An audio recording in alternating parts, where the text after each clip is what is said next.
it's Melissa here from Melissa Shares, and I am sharing with you 10 wintertime preschooler activities in time for the winter break.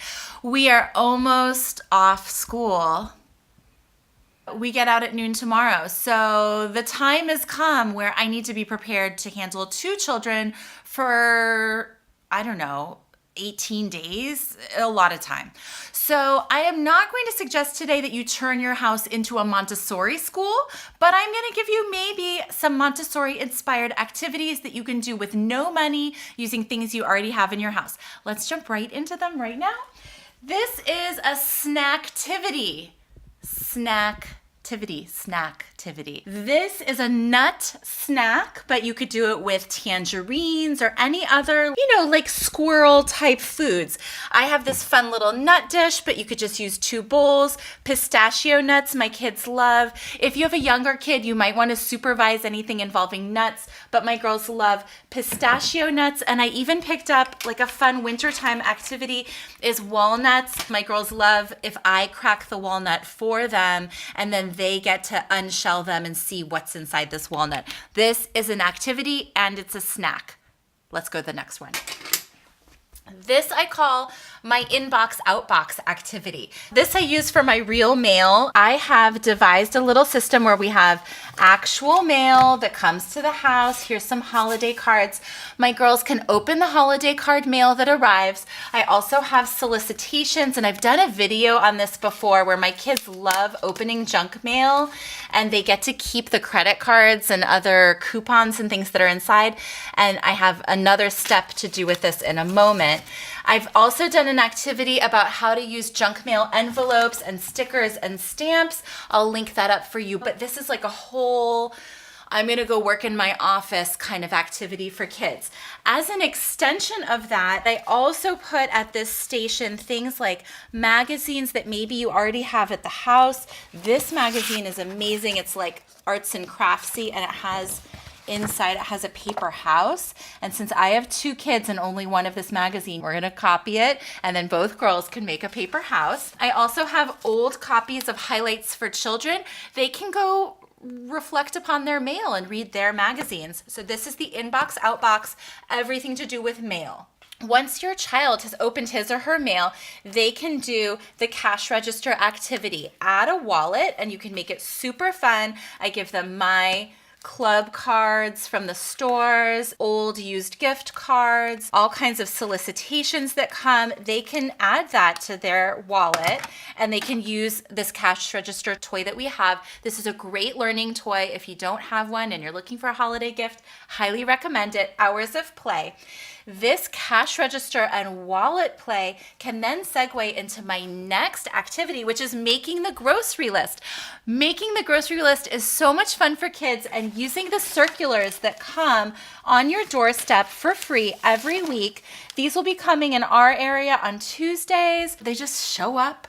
Anyway, I give my kids the circulars. You don't need to know how to read. Give them a crayon or a pen and tell them everything in here is on sale. What do you want to eat this week? And my kids love it, and they can also play cash register with one another with an activity like this. Let's move on. I have a child who is turning 5. Age 5 is the age when tying your shoes becomes sort of developmentally possible. So I decided to get out these lacing toys that I have yet to actually really see my kids use. I have this one, which is a Melissa and Doug lacing toy. This is some cheapy one from the thrift store that maybe my little girl can try using. I also have lacing cards. You can either buy these or you can make them with cardboard and a hole puncher. These are like a DIY at home with pipe cleaners and pasta. And I just did that pasta dyeing trick with some food coloring and some vinegar. And I took 1 box of pasta noodles and colored these over Thanksgiving. I just keep them in a jar, and they're, 1 box of pasta is going to last a million years in our house. So lacing and beading activities, great for fine motor skills, especially if your kid maybe needs to work on that. You may have seen my Chia pet video. If you haven't, I'll link it up for you. It is so cute because we did Chia pets for our holiday party this year. Over here, I wanted to set up a nature station to suggest that you could be growing things over the break. And since Chia pets take about, 10 to 14 days to really come into their own.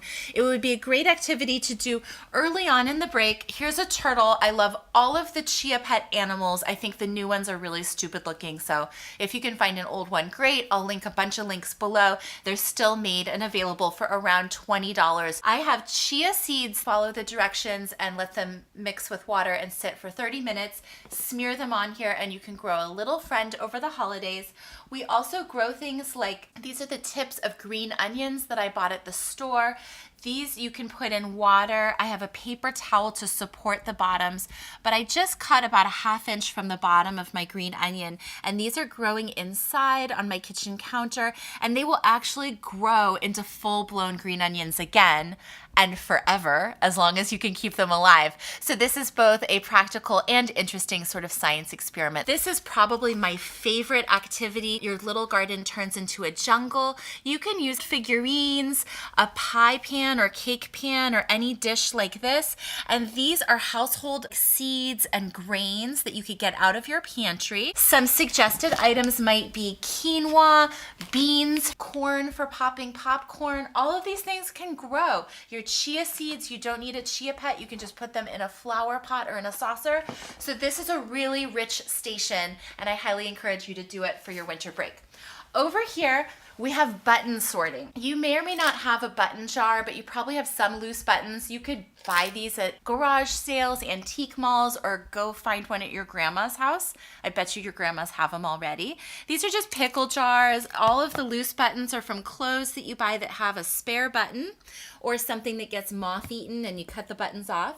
I give my children a jar of buttons, and just you can do so many things with egg cartons, but an egg carton makes this so interesting for sorting, separating by color, separating their favorite ones, making little patterns. This is a great activity. If you're nervous about buttons, you could substitute like a jar of pom-poms or some other craft material that you have that comes in different colors. Get out some new books for your kids. These are books that I happen to own that I hide from my children. We have a neighbor who regifts us or hands us down really nice books. I have board books, Lift the Flap, a Mem Fox book. So I put out a new basket of books periodically. You could also do this by going to the library and getting a bunch of fresh books checked out. I also have a few slightly older books for kids, and this one's, a longer book, but reading aloud is something that if you are at home with your children, you might give a try. For me, it can bridge the age between my children. It's not a picture book, but it's something I'm going to try with them this break. And my kids are 5 and 2. Next are Birdfeeder activities. I'm sure you've seen these before, and I've shown them on my channel before. You smear a pine cone with peanut butter, and you can stick bird seed on that sticky peanut butter and hang it in a tree. Collecting the pine cones are their own activity, so this is like a 2-in-1, plus it feeds the little critters over the winter time. I love this one. Last but not least, you may have high energy children who need something to do. I always have our CD player and CDs. I have a fun Bare Naked Ladies. This is a teacher from their school who does music class. And just add on to that something fun like a shaker, a musical instrument, or a scarf that they can dance with, and you can have a dance party at home. I hope you've enjoyed these 10 different tips for indoor winter break activities. I am definitely making a schedule for my kids, so if you want to hear what I do with my calendar over the break, let me know in the comments below. Let me know what you like the best here, and give this video a thumbs up. Hit subscribe if you haven't already, and please share with a friend who could use a little bit of help over the break. I know we all could use a little bit of help, which is why I make these videos for you. Thank you so much, and I hope you have a great holiday. Bye-bye.